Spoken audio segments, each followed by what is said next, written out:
right, we will be just for everyone, we'll be recording on our side. And we'll post the we will post the recording in the community after we're done here. So let's go ahead and get this fired up. Just so everybody knows, we're going to go to Q&A pretty quickly. We'll probably be doing about 10 minutes of kind of me riffing on what my understanding of the investor mindset is, what I typically look at first in terms of uh, you know in terms of hearing a pitch, seeing a deck, that kind of thing. And then we'll pretty quickly get into questions. So happy to have any questions, but please hold those for the first 10 minutes and then we definitely want to get to every question we can. I think we'll be facing a cutoff at 40 minutes of the full webinar. But if there are questions that have not gotten answered, then I'm happy to engage with you offline afterwards. So thanks again for everyone taking your valuable time being here. It is our pleasure to be, kind of leading the charge on this process. For anyone wondering about smaller group mentorship or one-on-one membership, if you haven't filled out Fabio's survey yet for coordinating those one-on-one or group meetings, please do so. Fabio, if you're able to drop that link in the chat, that would be greatly appreciated. And I see everybody's note takers jumping in with their comments, and that's totally fine. Anybody give me a thumbs down if you cannot hear me? Okay, looks like we're coming through clearly. All right, so let's get started. So the investor mindset. Investors want to invest money. Like that is how we make capital on our capital, is by engaging in investment opportunities.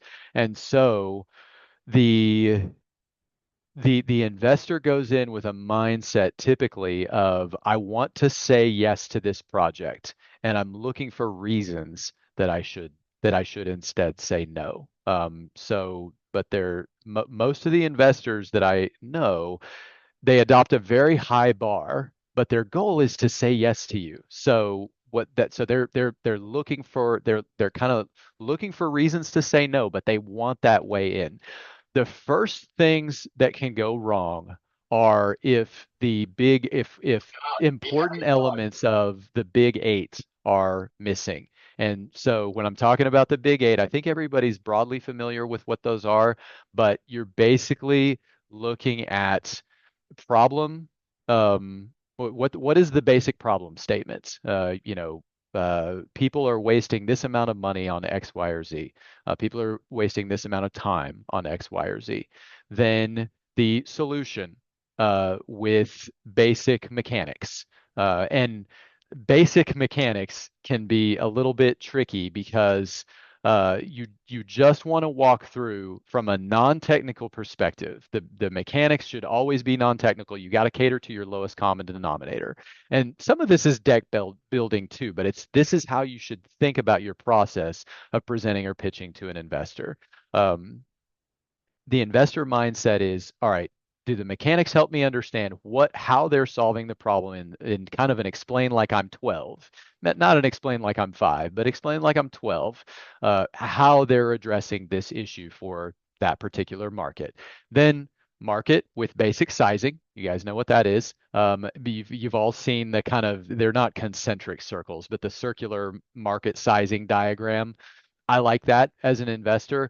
There are some situations where I like to see bottom up market sizing in addition to the kind of classic top down market sizing, because I feel like the top down market sizing, it often doesn't really tell you anything. Everybody's going to start with a number in the billions or trillions, and then they're going to size down to a number that's in the either tens or hundreds of millions. That's going to be true on every pitch you see. But I think considering some bottom up market sizing and possibly putting that on an ancillary deck slide can often be a good way of explaining to your investor that you really do know what market you're going after. Then next thing is the competitive landscape. And this often is the area of the big eight that falls the shortest in the deck or in the pitch. is the competitive landscape. There and in AI, by the way, we as investors know the competitive landscape is changing all the time. Like it changes every 5 minutes, and we get that. But we do want to know that you sort of understand who you're going to be taking sales from and who is going to be taking sales from you. Um, so then from there, you're on to traction. And we're going to come back to this because it is the most important element of your entire presentation is what is your traction. And I and we'll talk in a I'll come back to this in a moment and tell you about what other forms of traction are most relevant if you don't have revenue yet. Then timing, and that is the timing is often laid out in terms of a roadmap. So you'll want to talk about the timing is really about what have you done in the past? What are you trying to do right now? What are you trying to do over the next year or two or maybe three? Um, but then so that's the timing slide. Then the team slide, where I see the team slide coming up short most often is in terms of the one, if you don't have professional headshots, you need something professional looking on your team slide. Then the other thing is there's often either two there's kind of a happy medium in terms of how much description to put in your team, what you're sharing about the team. Um, People will either not put anything or they'll put full sentences about sort of what the team members have been doing. And what I would say is think about your team part of your presentation as like a resume. So you'd want to put the same things on your team slide that you would put on a resume, which is basically, drove $15 million of additional revenue on Project ABC. Or we worked with these major brands. If you worked for the companies, yes, put the logos on there, but you can also put the logos on there even if you didn't work for that company, but you worked next to that company, or that company was a client of a former company that you worked with. And as long as you're clear about what that was, those are things that I like to see are brand logos. If you served Amazon in some capacity, great, put the logo on there. If you served Apple in some capacity, put the logo on there. And you can clarify if people are asking follow-up questions about that. So traction, timing, team. Oh, and then the final element of the big eight is the ask. And the things that I think are most often missing from that are the usage, sort of what are the specifics of how you're going to use it, and then the offer. Like, are you raising on a safe? You're raising on a convertible note, you're raising on a straight valuation. Any of those are fine. By the way, do not believe any investor who tells you investors don't like safes anymore. There are some investors who don't like safes anymore. But as long and I won't invest in an uncapped safe, but as long as there's a reasonable valuation cap, I am still totally fine investing in a safe agreement. Some investors prefer a convertible note, and that's fine. But I'm good with the safe still. So now investor mindset. The first thing that I almost always start with is traction. And so if you've got revenue, obviously that's the best. There's a reason they call it pre-revenue and post-revenue. And that is so, revenue. And by the way, something that I think founders don't always understand is like $1,000 of revenue is $1,000 of revenue is closer to $100 million of revenue than it is to zero. It's binary. It's do you have zero revenue or do you have non-zero revenue? And so just getting that first $1,000 of revenue puts you much closer to infinite revenue than it does to zero, because it's has your company ever made money for what you're doing? It is black and white. It is very straightforward. And if people have paid for what you do, relative to not having paid what you do, that's the whole question. So then other forms of traction, wait list, letters of intent, and by the way, letters of interest are different from letters of intent. Letters of interest are a little bit less valuable, but still, a wait list for paying users, um, uh, any kind of expression of interest. Social media following, founder social media following is not as good as company social media following. Um, but subscribers on a Substack or like a newsletter with a subscriber base, all of those are valuable forms of traction. I've got a list here somewhere. Let me see if I can pull this up. If I can find it quickly. Um, wait, list. Do do do. No, no. We'll come back to that later. But yeah. So then from there, I would say the next thing that I start looking at is valuation. And if you need a rule of thumb for valuation, pre-rev, and this will kind of highlight the importance of being post-revenue relative to pre-revenue. Pre-rev, my only other question is, does the founder have an exit?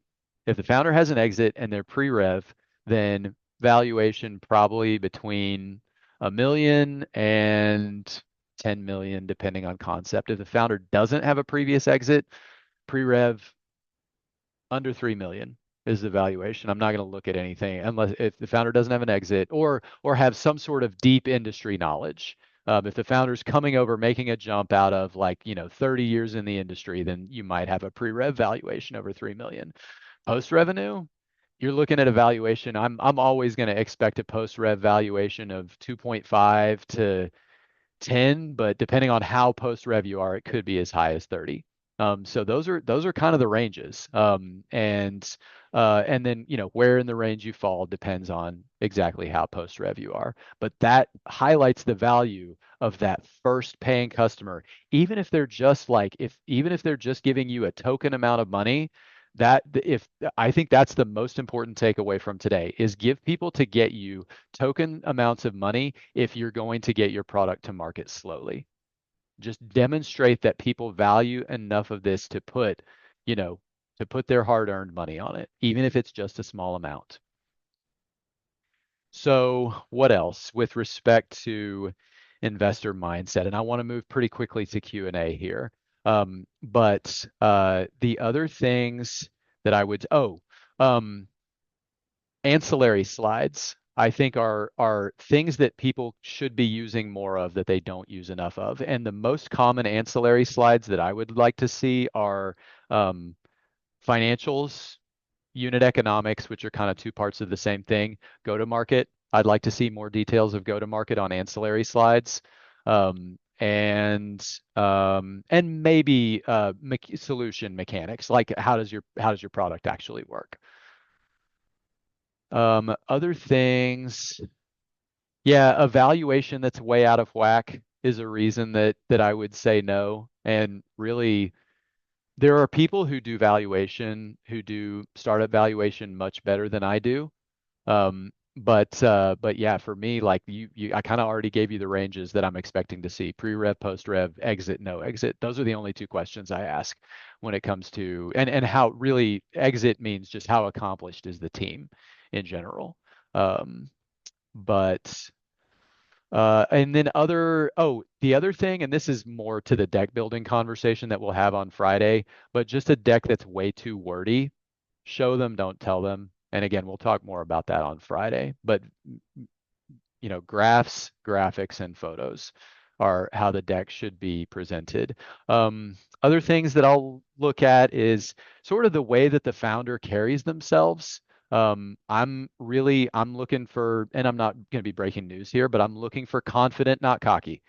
Somebody who's not a jerk and who will take investor feedback, who's not going to be interrupting the investors when they ask questions or speaking over them. And always a great way to begin your response after someone asks a question is always, that's a great question. Thank you for asking that. Let me tell you what our thoughts are, and be willing to say when you don't know. I'm sorry, I don't have an answer to that one yet. Let me get back to you on a deep dive. And you do need to come in well informed on your product and so forth. But um, I still think that it's better to admit when you don't have the answer and ask if you can get back to them rather than making something up and being proven wrong. So with that, we're about 15 minutes in, so I would like to move to Q&A, and I do reserve the right to go back to structured presentation if something in Q&A uncovers a major gap in what I've shared with you guys so far. But let's open the floor for questions. We can. So what I would, yeah. So I see the hand raised, and let's just go ahead and start raising hands. You can unmute. Go ahead and jump in.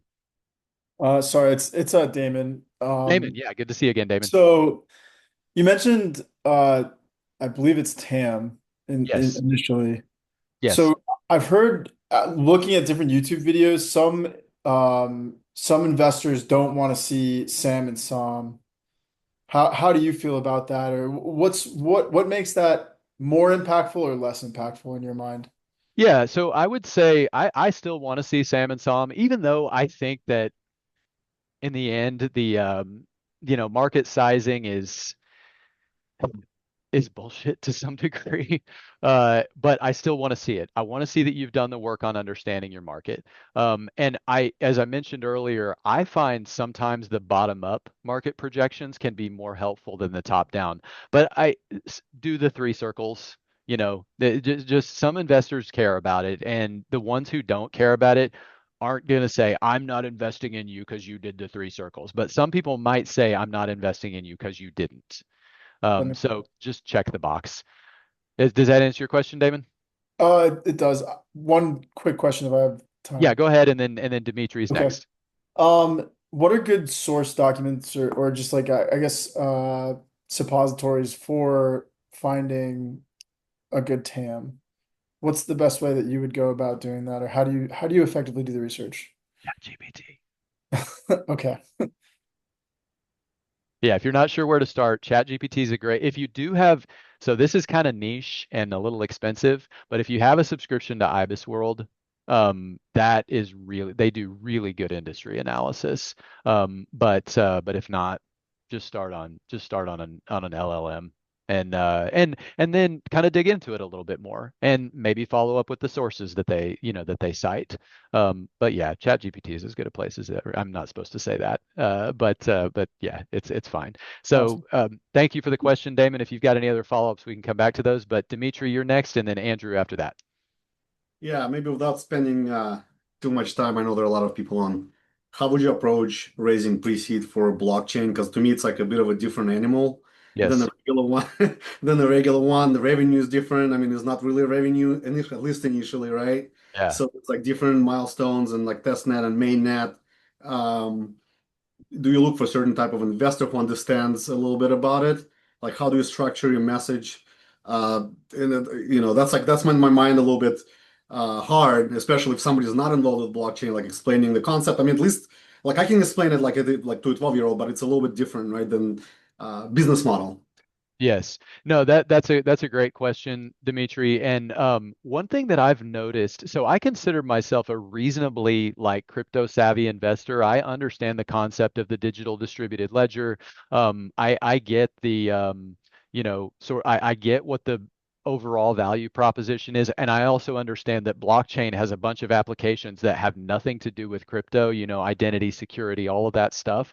But what I've found my issue with most of a lot of us are coming from the angel investors subreddit, and my issue with most of the crypto pitches that I've seen from that subreddit is that honestly, it doesn't dumb the value proposition down enough, even nearly enough for me.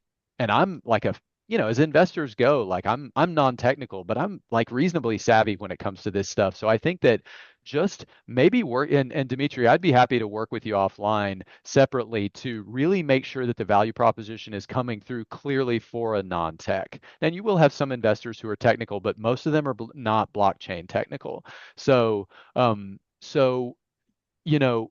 do think that blockchain and crypto can raise pre-rev. It's depending on the founder. I would lean heavily into your kind of bona fides as a founder. But that is, um, Thanks, Damon. But yeah, I would say the biggest gap that I usually see in those pitches is in the solution, and it just oftentimes, and I've actually made this joke on the angel investor subreddit. Oftentimes it comes off, and I'm sure this is not the case for you, but it comes off as like all you have to do is hump the doop and shoot the hoopty loop and make sure you don't do da and blah blah unicorn. And I'm like, okay, like it's not, and it feels like those pitches sometimes are sort of in love with how smart they are. And again, I'm sure this is not you, but like I think people should be going the opposite direction. Like just like really, really explain like I'm 12, what the value prop is and what the problem is you're solving. Dimitri, I'd love to work with you offline Yeah. about this. Does that answer your Yeah, question? appreciate it. Yeah, I would appreciate it. Thank you. Okay, thanks so much. Andrew, you're up next, and then Scott. Yeah, I was just wondering if you're pre-revenue and so you're kind of relying on traction. Yes. What kind of numbers are significant?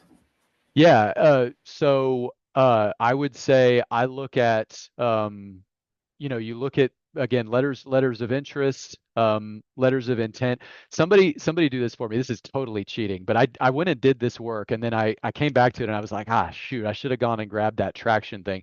Somebody jump on Chat GPT and ask for an ordered list of what items are considered the most significant for just clear like bullet points and then paste it into chat here. And where I'm totally cheating again, but other than revenue, like what in order of significance, what traction items are considered most valuable for a startup to have? Just drop it into chat and then we'll take a look at it as a group. Um, Well, what I was thinking of, I should have been more clear. I'm sorry. So no, like go okay. social media. So Yeah, we're talking like tens of thousands of followers or likes, or like 1,000 or 500. Like what's significant? I would say that it's basically, it's orders of magnitude. If it's under 100, I wouldn't talk about it. But once you get to 100, like 100 followers is different from zero. And 1,000 followers is different from 100, and 10,000 is different from 1,000. And I would talk about those. Social media followership is not irrelevant. That does make a difference. It is a form of traction. It's one of the weaker forms of traction. But the other thing to note, Andrew, is if you have engagement on those socials, like if you're getting a lot of not just you don't just have the followers, but you're getting the likes and comments, and people are saying, especially if people are saying, how soon is this available? So thank you, whoever dropped this in chat. Cullen, thanks for doing that. So yeah, waitlist signups, letter of intents, signed pilot agreements, market, customer interviews. That stuff is very valuable. Product and market fit signals, a clickable prototype, proof of concept, high fidelity mockups, um, early user base or beta testers actually actively using the product, even if they're not paying. That's really valuable if you have people who can actually use any version of the product. This is all figuring out how do you demonstrate if you can't get from 0 to 1, like how can you get from 0 to 0.2? Anything is better than nothing. So just figuring out how you can show a third party, hey, people care about this, because that's really what you're trying to address is, does anyone care? That's always the risk in startups. Okay. Andrew, thank you for the question, and you guys can check out in the chat what Cullen's pasted in terms of and Scott, I'll address your question as well, and you can loop that into whatever your other question is. So, Scott, you're up, and you're muted. There you go. Sorry, that wasn't a question. I was just saying that it could be very different depending on your market too. Like if you're True. marketing to billionaires versus Joe Schmo, the likes and usable clientele information might be different. Yeah. But my question was, when do you go back to interested parties, right? So 2 years ago, I met pre-seed, pre-revenue, this was ideation stage, and I got really, really good feedback, and I started building, and I kept in touch with people, Yeah. and now that we actually have we have traction, we've got partners, we have revenue, we have product, like when do I go back to them, and what would be impactful to say, thanks for your interest. Now Now pay me. Not really, not really. Yeah. Well, So no. Yeah. But yes. now we're at the point to actually raise. Yeah. Yeah. Yeah. Honestly, I'm perfectly happy hearing from founders every 2 weeks. No, just to say, here's an update. And then what I would do, Scott, is I would actually ask them because I think it will probably vary a lot case by Yeah. case per investing outfit and say, if I pitched you and you said, not yet, like when would be, well, I'll keep you updated if that's okay with you. They'll all say yes. And then would it be appropriate to consider a pitch again in 4 months? 6 months, a year? Like how often, Or how even much? what they delineate what they want to see. Yeah. Yeah, sure. Yes, that's a great approach. What would be a good marker to show me, hey, it's time to follow up with, time to follow up with Joe or Jane again? Perfect. Yeah, and they'll give you honest answers. I think I most hope. investors I've found to be very forthcoming and truthful about at least what they think their intentions are. Sometimes they don't know exactly sometimes they think they know what they want and they don't. We're guilty of that just like everyone else is. But I don't know of any who will intentionally misrepresent themselves. Other than the investors who aren't really investors and just want to pretend to be Right. investors. But VCs, like, I don't know a lot of pretend VCs. All right. I appreciate it. I'll see you Friday. Yeah, thank you. Appreciate it, Thank Scott. Kevin, you had your hand up. How can I help you? Oh no, I was kind of wanted to fill in some more. So like what we do for us is that when we go through when we talk to investors, we actually just release monthly updates. And that's something that I think Great that's idea. really key for anybody that's looking to even raise money, begin the Yes. cadence. Right? Yes. Because what it does is it gives you a really good mindset of like what are we working on? How are we working on it? And are we achieving those goals? Right? Yep. Solid. I like all the thumbs up there, right? Yeah. And then what happens then is like if you just throw those investors into the updates, they're not really gonna care because it's just gonna go into their inbox. But if you hit like a giant milestone, be sure to put that in the target line. Like we've hit 1 million ARR. All of a sudden, all the light bulbs come on board, right? Yep. And then people start reaching out. And then another thing about the investor updates, and this is something I've worked on with my advisors too, is just like they go, hey, if it's bad news, it's still news.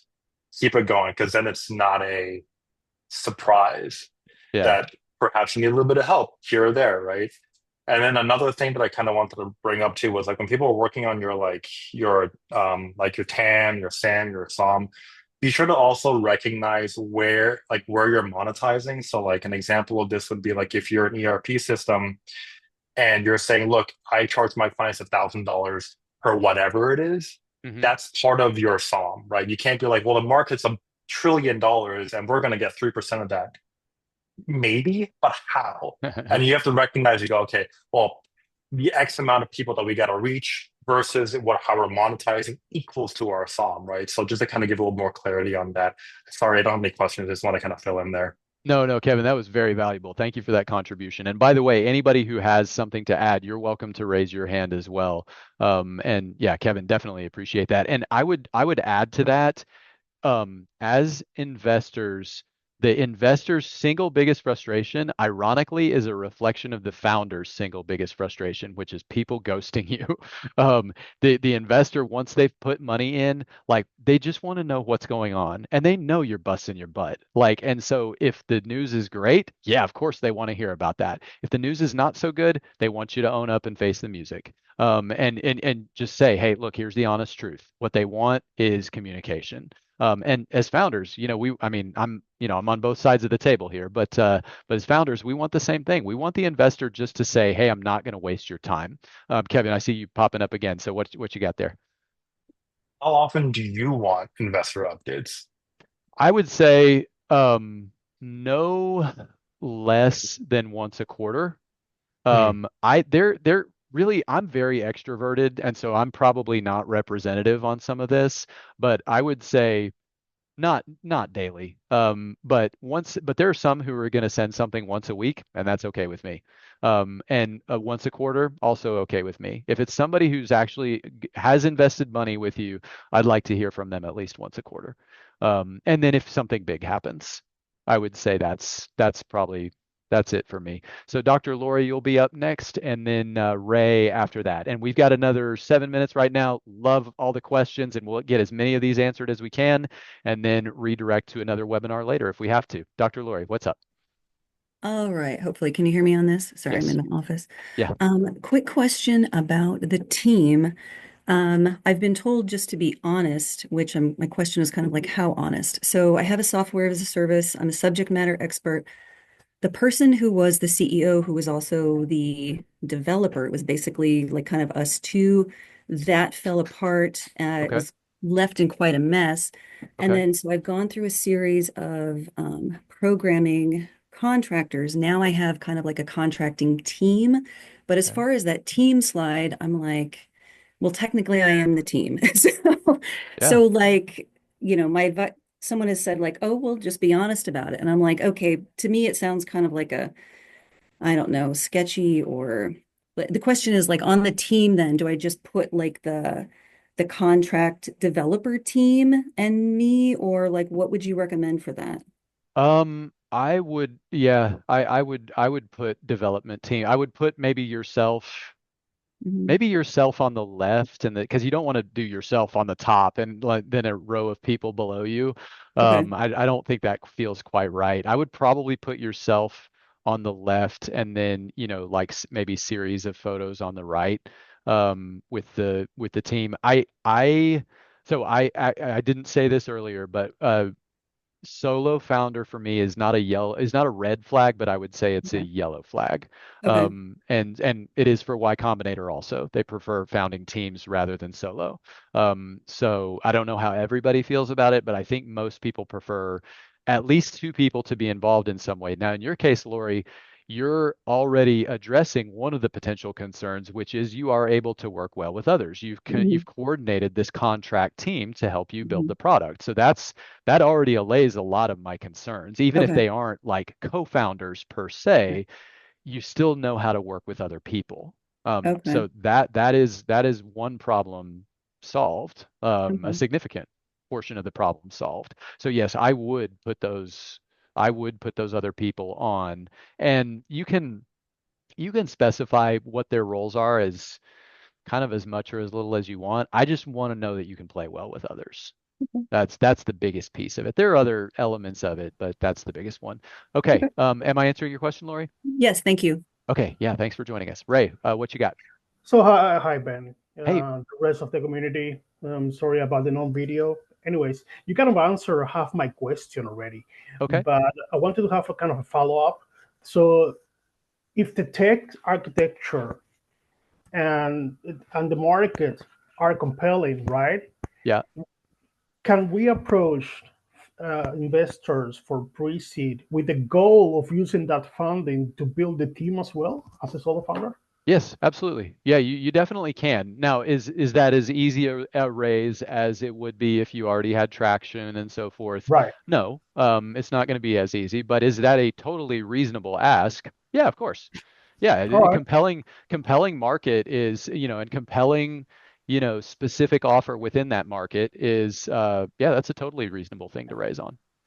Okay, so it would make sense if the tech is solid and you have a working prototype and you show them, look, I'm not looking for money just to build something.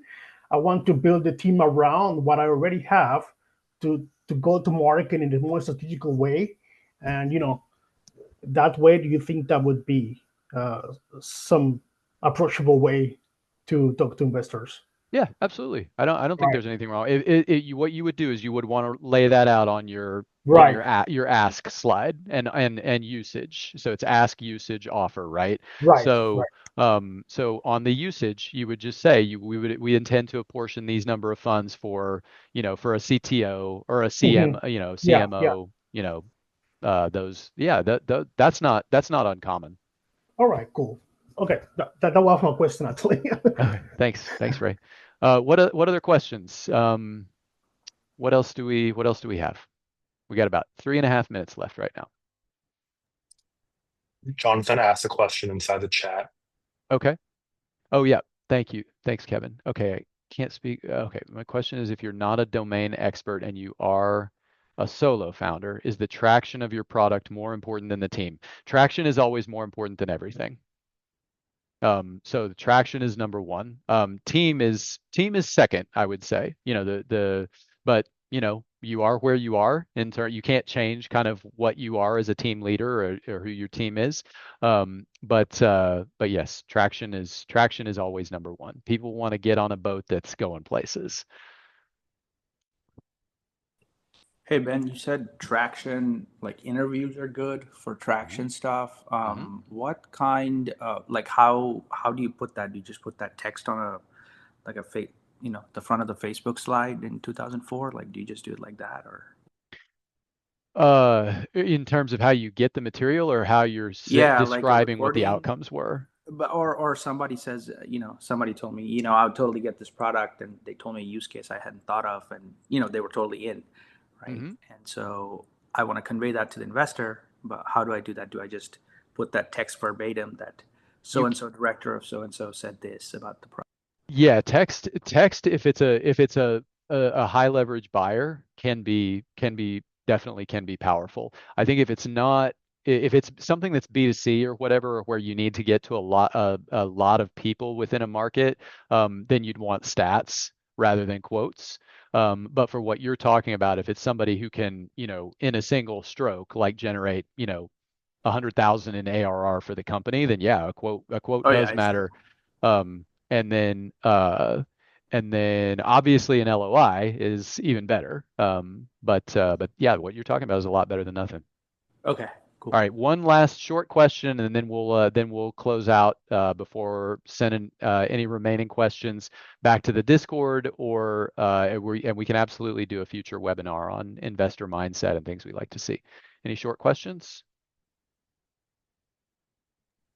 Best way to get in touch with you, Ben? Oh, for this Discord, just PM me on Discord. Okay.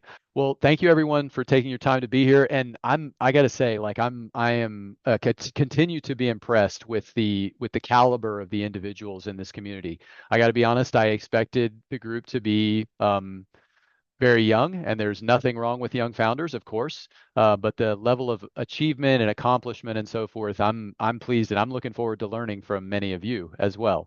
So thank you for bringing your insights and your contributions and great questions.